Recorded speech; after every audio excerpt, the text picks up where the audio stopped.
കമലഹാസന്റെ cinema കഥ പറയായിരുന്നു. ഈ ക്യാൻസർ വന്ന് നായകൻ മരിക്കുന്ന കഥയല്ലേ? അതെ, വളരെ ശരിയാണ്. അല്ല, എടുത്തമ്മക്ക് ഇതെങ്ങനെ മനസ്സിലായി? അത് ഈ നായകന്റെ ഇരിപ്പ് കാണുമ്പോഴേ അറിയാലോ. വിഷ്ണുവേട്ടൻ സ്കാനിങ്ങിന്റെ റിസൾട്ട് വാങ്ങിക്കാൻ പോയോ? ഞാനൊന്നും പോയില്ല.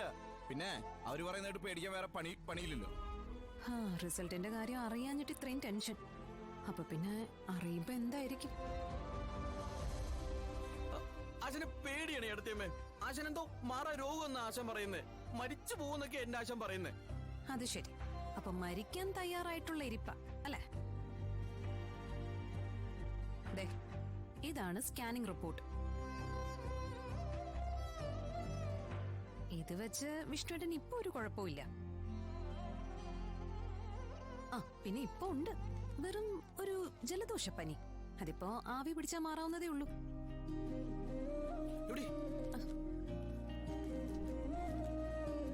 ഒന്നും മനസ്സിലാവുന്നില്ലല്ലോ, മൊത്തം ഇംഗ്ലീഷാ.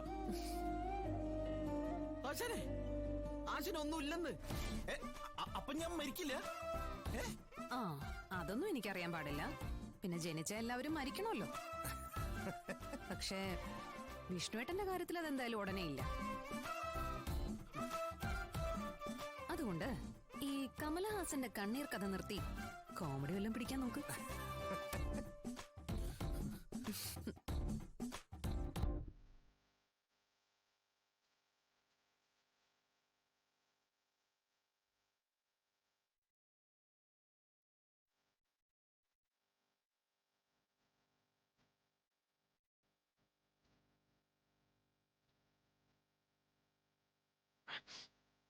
ആശാനെ, ആശാൻ ഇങ്ങനെ ഒരുപാട് പടങ്ങളൊന്നും കാണല്ലേ? അല്ല, ആശാൻ പടങ്ങൾ കാണുമ്പോഴാ ആശാൻ ഞങ്ങളിങ്ങനെ കരയിപ്പിച്ച് കൊല്ലും. ഓ, എന്തൊക്കെയായിരുന്നു. അച്ഛനെ നോക്കണം, അമ്മനെ നോക്കണം, കുട്ടികളെ കൊണ്ടാക്കണം, ചക്ക മാങ്ങ തേങ്ങ. എന്റെ അച്ഛനെ കുറച്ചു നേരം മുമ്പ് വരെ ഞാൻ എത്ര ദൈവങ്ങളെ ചീത്ത വിളിച്ചെന്നറിയോ? ഓ, ഈ പാവളൊക്കെ ഞാൻ എവിടെ കൊണ്ട് വീട്ടുവന്നോ. അച്ഛനെ, അതെ, ശത്രുക്കളോട് പോലും ഇങ്ങനെ ഒന്ന് കാണിക്കല്ലേ. നീ പോവാ? അല്ല, എന്താ ഇനി വല്ല കഥയും പറയാണ്ട എന്ന് പറഞ്ഞോ. ഞാനേ ഉറക്കൊഴിച്ചിരുന്ന് ഇങ്ങനെ കേക്കാം. അതെ, ചെല്ലേ, ചെന്ന് കുളിച്ചെന്തെങ്കിലും കഴിച്ച് കിടന്നുറങ്ങാൻ നോക്ക്. ഏട്ടത്തിമാർ റിപ്പോർട്ട് കൊണ്ടുവന്നത് നന്നായി. അല്ലെങ്കിൽ ഞാനിപ്പോ ടെൻഷൻ അടിച്ച് ചത്തേനെ.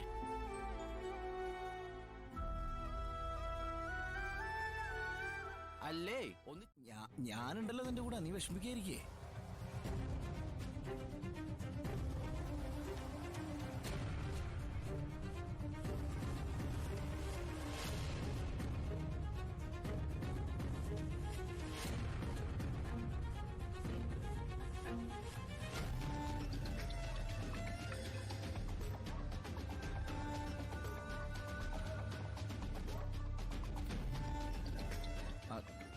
ശരി ശരി, ഞാൻ വിളിക്കാം.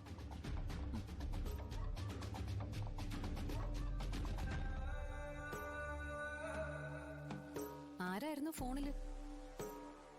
അത് രേഷ്മേ. അവൾക്ക് ജോലിയൊന്നും ആയില്ല, അപ്പൊ അവളെ സഹായിക്കണം എന്നാ പറയുന്നേ. അല്ല, അതിന് വിഷ്ണുവേട്ടൻ എങ്ങനെയാ ഇപ്പൊ സഹായിക്കുക? ഈ മാറാരോഗം വന്ന് മരിക്കാൻ നടക്കുന്ന ആള് മറ്റൊരാളെ എങ്ങനെയാ സഹായിക്കുക? അതെ, നീ അങ്ങോട്ട് ശവത്തി കുത്തല്ലേ, അങ്ങനെ അങ്ങോട്ട് പറ്റിപ്പോയി. അതിന്റെ പേരിലേ എപ്പോഴും ഇങ്ങനെ ക്രൂശിക്കണ്ട കേട്ടാ. എന്റെ വിഷ്ണുവേട്ടാ, ഇത്രയ്ക്ക് മനോബലം ഇല്ലാത്ത ആളാണോ വിഷ്ണുവേട്ടൻ? അടിക്കി ഉടിക്ക് മാത്രമേ ഇരട്ടച്ചാൻ കൊള്ളൂ അല്ലേ? ചാവാൻ നടക്കുന്ന ഒരാളെ ചുമ്മാ ഓരോ കഥ എഴുന്നള്ളിച്ചോണ്ട് വന്നോളൂ. അതൊക്കെ കേട്ട് വിശ്വസിക്കാരൻ ആ കമലെന്നും പറ്റിയ കൂട്ട്. അവനും കൊള്ളാം, വിഷ്ണുവേട്ടനും കൊള്ളാം. അതെ, ഞാൻ ഒരു കാര്യം ചോദിക്കട്ടെ. ഞാനിപ്പോ ശരിക്കും ചാവാൻ പോവാണെങ്കിൽ താൻ എന്താ ചെയ്യാ? ഒന്നറിയാൻ വേണ്ടിട്ടാ. എന്ത് ചെയ്യാനാ?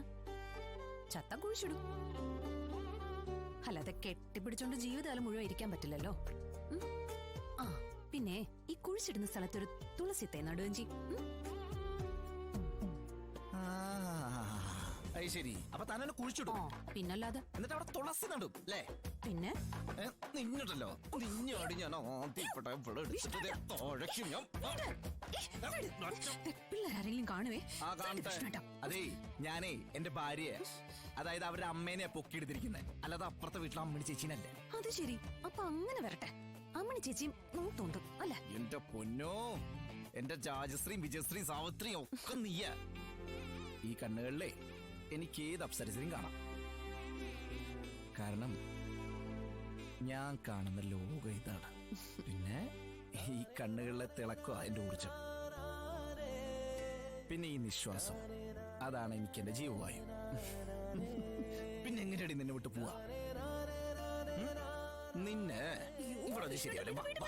നിന്നെ ഞാൻ ശരിയാക്കി തരാട്ടാ. വീട് വിഷ്ണുട്ട ഞാൻ നോക്ക് പിള്ളേര്. വിഷ്ണുട്ട